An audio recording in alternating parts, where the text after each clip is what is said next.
Mula ulo, mukhang talampakan. Hanggang talampakan. Tara na! At makipag-ututang dila kay Laika Barista! Yes, friend, kayo ang sumagot. Kayo ang magsabi. Normal lang ba? Normal lang ba sa babae na ang tagal pumili ng damit pero ang bilis-bilis maghinala?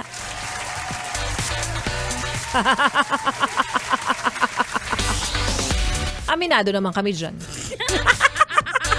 Napapangiti ang mga mister, napapangiti ang mga kalalakihan sa mga oras na ito. Kasi sabi nila, "Hay, sa wakas, may nagsalita na." Pero well, bilang kinatawan ng kababaihan sa lugar na ito, charot. Ako na ang magsasabi, oo, isang malaking oo. Oo naman. Aminado naman kami dyan na ang tagal naming pumili ng damit pero ang bilis naming maghinala kasi may rason. Wag kang ngingiti-ngiti dyan. Hindi kami mag-iisip ng kung ano-ano kung wala kang ibang ipinapakitang motibo sa iba, no? Laika Barista pa rin, yes, pre, ng iyong kasama. Kachismisan, kakwentuhan at kaututang dila rin hanggang sa mga oras po na ito at patuloy ka pa rin nakikinig dito sa iyong solid na paboritong kabonding ng 101.1 Yes FM para sa mga yes pre natin na nagtataka. Like ka ba rin sa ba't hindi ka naka-FB live? Pero live na live. Switch ka na sa ating YouTube channel, sa ating YouTube account, sa Yes FM YouTube account. Panoorin ng live na live. Ang poreless at eyebagles si Laika Barista. Charot lang. At sa mga yes pa rin natin, nakikinig sa kanilang pong talapitan sa sasakyan, sa mga nasa loob po ng tindahan, sa loob po ng bus, sa mga nasa loob po ng FX ng van, kolorum na van, of course. Isa-isahin ko ang inyong mga pabate. Dali na, i-message nyo na po ako sa aking Facebook fan page na Laika Barista. Again, it's LYKA-BARISTA. Laika Barista, yung may blue check, yung may 886 followers. Thousands, ha? Wala lang.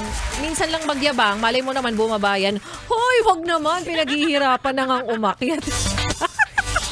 Isa-isahin natin mamaya ang inyong mga pabate. But for now, balikan muna natin ang kwento ng ating Laika Barista moments kanina na pinamagatang second chance. Na kwento ng mga taong nagkamali, nagkaroon ng iba, ng iwan, ng loko. Ano pa bang pinakamasasama talaga? Ayun, tapos ikaw ang gustong makipagbalikan ngayon. Pero ikaw naman ulit ang tatanungin ko. Kahit di mo ako sagutin kasi hindi ko naman marinig yung sagot mo.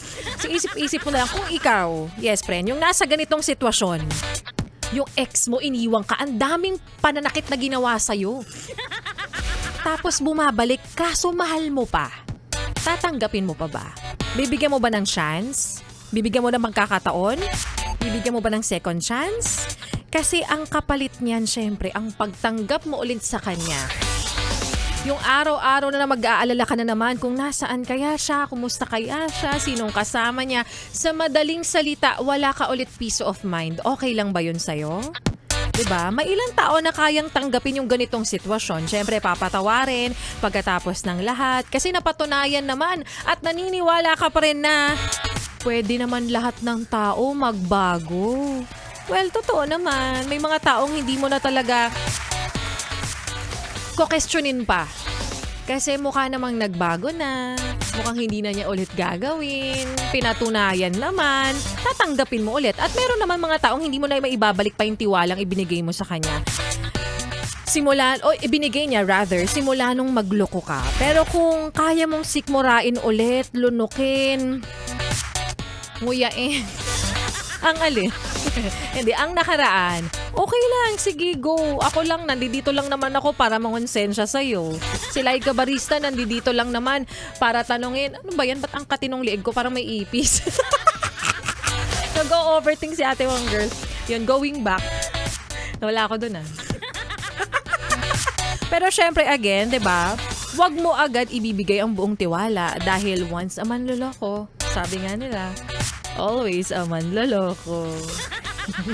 At hindi lahat ng taong kayang magbigay ng pangalawang pagkakataon, which is true naman. Kaya kung ikaw, yes, pre, na nagloko, tapos ngayon naghihingi ng pangalawang pagkakataon, binigay na sa'yo, syempre dapat ingatan mo, pahalagahan mo, alagaan mo, at higit sa lahat, diligan mo. Diligan mo yung halaman dyan sa bakura, nakikipagchismisan ka na naman, girl. Nasa labas ka na naman ng bahay nyo, tapos dapat magwawalis, magdidilig, pero chismis na naman, B? Kopya? Kopyang kopya. At sa mga yes pa rin natin na nag-aabang dyan, heto na nga. Heto na.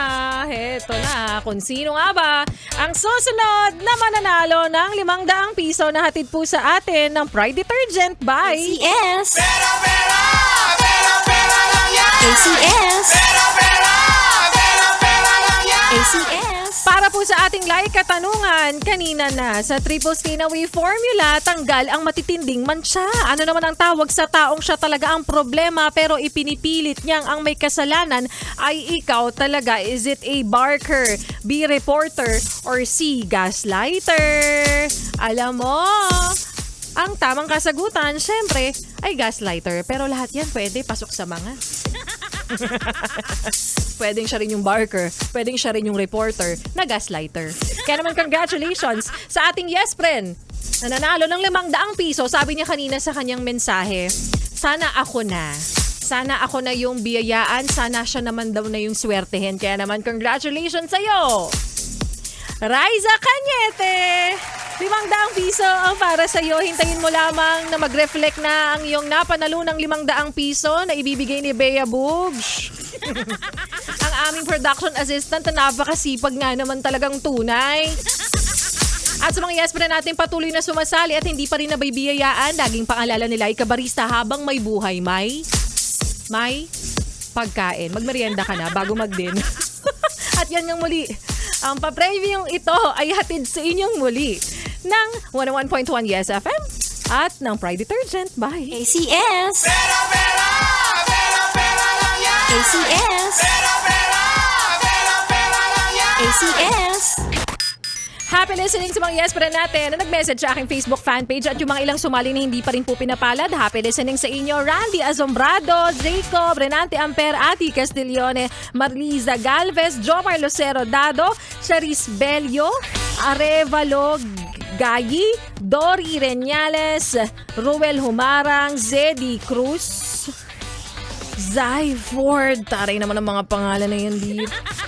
Jerb Beltran, sabi niya dito, present po Miss Laika Barista. Glow up ka po kapag bagong sweldo talaga. Ay, totoo naman yan, 'di ba? Yung tipong pag-uwi mo, hindi ka pinagdirahan ng ulam, naubusan ka ng sabaw, ng sinigang, okay lang kasi alam mong sumweldo ka naman. Kopya? Kopyang-kopya. Ituloy pa natin, yes, friend, ang pakikinig mo sa mga kantahan natin ngayong hapong ito at sa sunod na programa ni Ganda Wanda na baka naman mamigay din sa inyo ng papremyo. Dito pa rin sa iyong solid na paboritong kabonding, ang 101.1 Yes FM.